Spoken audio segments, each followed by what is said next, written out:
Hello বন্ধুরা, তো তোমরা সবাই কেমন আছে? আশা করি ভালো আছে, আমিও অনেক ভালো আছি। তো আজকে ভাবলাম যে তোমাদের একটা লং ভিডিও দেওয়া যাক। তো আজকে চলছি আমি কলেজ। তো দেখো, এখন আমি যাওয়ার আগে প্রণাম করলাম ঠাকুরকে। তো ফাইনালি চলে যাচ্ছি। তো গাইস, ফাইনালি বাড়ি থেকে বের হলাম। বেরিয়ে এখন যাচ্ছি হেঁটে। আমার বান্ধবী আমার জন্য অপেক্ষা করতেছে। আর অনেকক্ষণ রোদ ছিল, বাট এখন রোদটা নেই, একটু ঠান্ডা পড়েছে। তো এখন আমি হেঁটে যাচ্ছি। কি করে আমার গ্রামের লোক, আমাদের গ্রামের লোক না, সব গ্রামের মেয়ে। তো এখন যাচ্ছি হেঁটে। দেখো পিছনে বসে আর দেখতে হচ্ছে, দেখো কত সবুজ দেখাচ্ছে, কত সবুজ গাইস। তো এখন আমি টোটোতে চড়ে নিলাম, তো এখন যাচ্ছি।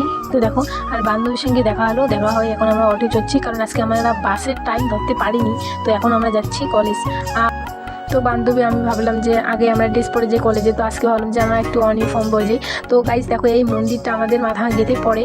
আর ফাইনালি আমরা কলেজ আসলাম। তো দেখো কতগুলো ভিড়, আর আমরা একটু লেটে আসছি। তো মাস্টার আছে আমাদের ক্লাসে।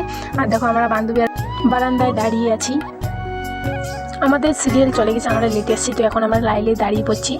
আর আমাদের জমা দেওয়া কমপ্লিট। তো আমরা এখন যাবো বাড়ি। আমরা বান্ধবী তো একদম ফোনে ব্যস্ত। আমি বললাম যে আমাকে একটু ফটো তুলে দে। তো আমরা ফাইনালি চলে গেলাম টোটোয়। আমরা যাবো এখন কলেজ মোড়ে। তো দেখো, আমাদের মেন গেট আমাদের কলেজের আর কি। তো আমরা বাস স্ট্যান্ডে যাবো এখন। বাস স্টেশনে ওখানে বসে আছি, বাসের অপেক্ষায় আছি। তো বাস ফাইনালি চলে আসলো। আর গাছ কি বলবো, আজকে যে প্রচুর ভিড়, এত আমাদের তো বসার কোনো জায়গা নেই। আমরা দাঁড়িয়েছিলাম। আর আমাদের বাস থেকে আমরা নামিয়ে পড়লাম। এখন আমাদের সামনে একদম মেন বাজার আর কি। আমার ওখানে কসমেটিকের বাজার, এখানে গেছি আমি একটু ফটো ক্যামেরা করলাম। আর তো এখন আমি যাচ্ছি বাড়ি। এই ক্যাডবেটে দেখতেছি, খেতে খেতে যাবো বাড়ি। তো আমার ভিডিওটা অবশ্যই ভালো হলে লাইক কমেন্ট শেয়ার করতে ভুলবে না। তো আমি জানি না কতটুকু ভালো হয়েছে, কারণ ফার্স্ট ব্লগ, তোমরা তো জানোই একটু ওই ব্লগটা আমি কম করি, তাই আমি সব জানি না কীভাবে করতে হবে। তো যাই, আমি তো আবার জানি না ভিডিও করতে কোন স্কিপে দিতে হয়। তো যাই হোক, যেরকমই হয়েছে, যদি ভালো লাগে অবশ্যই পাশে থাকবে। Bye bye, tata.